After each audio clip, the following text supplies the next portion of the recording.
Today we are comparing traditional teacher-centered lessons to constructivist approaches to teaching, where the learners are active in constructing their own knowledge. Here is an example of traditional teaching from the movie Ferris Bueller's Day Off. While watching the clip, pretend you are a student in this economics class and see what information you can retain.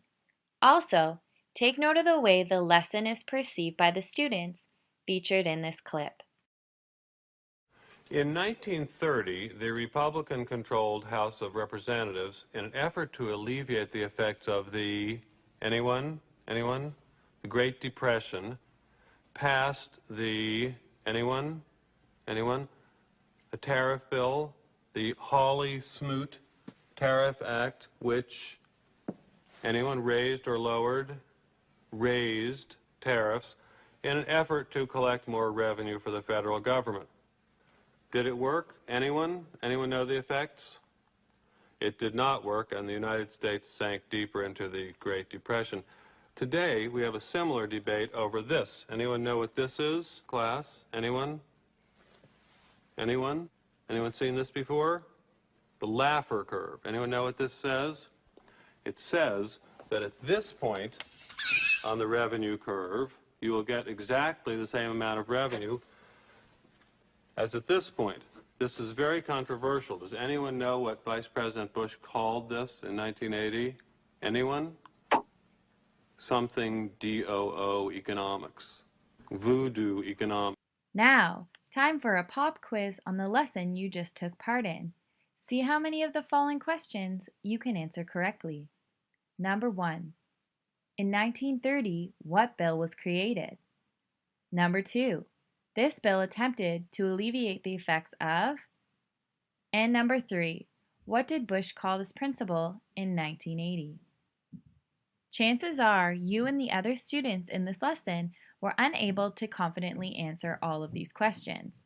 The traditional lecture style lesson used in this class was not a very effective teaching approach. Traditional teaching is not always effective because it focuses on the teacher rather than the students. The students are passive and have limited opportunities to participate. Students tend to lose focus during the lesson. All students move through the lesson at the same pace. The information is quickly forgotten. Students do not have to do any higher order thinking. And overall, students find this type of lesson boring. The basic idea of constructivism is that students learn best by constructing based on a comparison with current and previous knowledge. The positive aspects of constructivism is that when people go out into the world, they interpret things they see and experience by comparing the similarities and differences to ideas they already have. Take the ancient city of Machu Picchu, for example. Imagine if this was an independent research project where you had to determine how on earth could a civilization build itself and build a community on top of such a high altitude and actually build structures that were extremely stable. It's fascinating. The traditional teaching method is mostly an instructor-centered model, which initiates a one-way transfer of information, which encourages memorization, and allows no room for thinking and understanding. Constructivist learning methods, on the other hand, make learning an active process. The student is now automatically bringing their prior knowledge forward and clearing up misconceptions. Students also share their experience with their group and learn from each other, which is extremely important. Instructors benefit from this as well, because more group work allows the instructors to see many aspects of student personalities. For example, their communication skills, their argumentation skills, and their problem-solving skills, and much more. Some examples of constructivism are in the fields of experimentation. If you have individual or group experiments followed by a class discussion, you are encouraging constructivism. Research projects are another example, where students research a topic and present their findings to the class. Third, field trips. Students get to see real-world context for concepts and ideas studied in class. Fourth, films will provide a visual context and another learning experience. The most important aspect of constructivism is having class discussions, because this will enable students to share their ideas and their knowledge with their classmates. Although constructivism does have benefits in student learning, there are a couple of major criticisms brought against constructivism by Michael R. Matthews from his 1994 paper titled Constructivism in Science Education: Some Epistemological Problems. Matthews notes that the constructivist approach to science is that students try to make sense of the world. Asking students to make sense of scientific concepts is an unstable ground, because many discoveries in science actually defied what was, at the time, considered common sense. There is also the issue that certain scientific phenomena cannot be experienced, so how does one make sense of this? There's also a cultural clash, in that what makes sense to some people might not make sense to others. Matthew's point in all of this is that to discover the truth, appealing to what makes sense is not the best way to get there. For a constructivist approach to work in a science classroom, boundaries need to be applied, in that it cannot be 100% student-centered.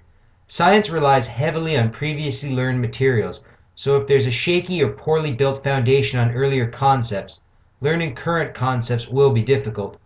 A teacher is required to set the boundaries and to keep the students on track, in making sure that if misconceptions do arise, they are dealt with immediately. Constructivism has a place in science, but there must be a fine balance between this approach and the teacher-centered approach. Students need to be the ones making the connections and discovering the aha moments, while teachers need to be more of a guide to their students rather than a stern taskmaster. They can and should help their students where possible, but they should never be the ones doing. The students need to be the ones doing. Those doing are those learning. Science teachers, we were interested in knowing how cognitive psychology, which constructivism is a branch of, could help teach math and science. We found this example in the Globe and Mail of Dr. Sherry Mantica from Memorial University in Newfoundland. Dr. Mantica created a remedial math course with the help of a colleague, the cognitive psychologist Mr. Darcy Hallett. The course was created because many students entering the university failed the mandatory math test. The collaboration between Dr. Mantica and Mr. Hallett bring forward the facts that successful math learning requires knowledge of the rules as well as automatism of basic skills. Indeed, one cannot learn to do math well by immediately immersing oneself in problem solving, just as one cannot learn to play soccer well by immediately concentrating on playing. The problems encountered at the beginning of university in math come from widespread use of problem-solving learning. 12 math curricula recommends an increased emphasis on problem solving and a decreased emphasis on numeric and symbolic manipulation. In problem solving, students are submerged with too many things to tackle at once. Therefore, the acquisition of new skills can be technically difficult, as it is best to not introduce other demands to the student until specific skills are mastered. By de-emphasizing the manipulation of numbers and symbols, skills are not practiced enough to achieve automaticity, which frees up some brain power for the acquisition of new skills, tackling of new problems.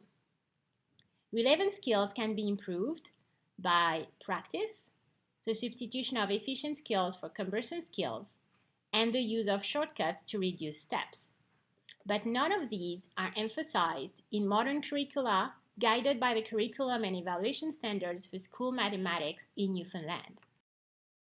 Nevertheless, one simple thing could help improve students' success: practice. And the literature of cognitive psychology heavily supports the importance of practice. Let's look at two examples from the literature. Haverty in 1999 reports that concentrated practice facilitates complex problem solving, and that mathematical discovery is dependent on prior skill level. Skill development usually is a consequence of practice over time and results in both the availability and speedy access to known facts and procedures. Gamble and Zhu report that differential amounts of practice over more than a decade facilitates arithmetic skills, and that early practice in single-digit arithmetic leads to faster access to basic facts. The fact is that by applying principles of cognitive psychology to math, Memorial University helped the students taking the course to increase their graduation rate by 240%. Thank you, cognitive psychology.